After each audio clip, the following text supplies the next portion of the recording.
Hi guys, welcome back to Flora Fun and Food. My name is Lauren and today I'm going to show you 3 ways that I preserved my basil from my garden. We are going to do basil salt, frozen basil in olive oil, and dried basil for the spice cabinet. Let's go.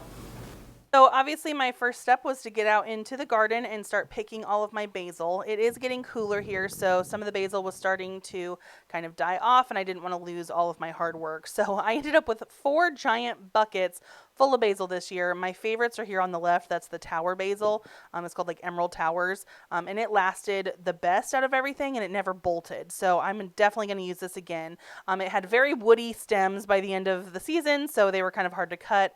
I even cut off the last of these basil flowers here that we'll do something with in another video. But look at all this basil. Okay, so once I brought it all inside, I knew I wasn't going to have time to process it all in one night. So I stripped off the bottom leaves of all of my big stems and stuck them in a vase of water just to keep them like a flower. It'll keep them fresh inside. Then I did pull off those flowers there too. So these leaves that were the extra that came off the bottom, and then the flowers are going to go in my dehydrator after I've washed, spun them dry, and stuck them in here. I put this on 105 degrees overnight. You can definitely look up how to do this in the oven. This was my second attempt at a video because I forgot to film the first one, so this was just a little bit of basil I had left over. Dry it, put it in a bag, crunch it up, and it is perfectly good dried basil to use in your spice cabinet. So there was step or process number 1, I guess, to preserve basil.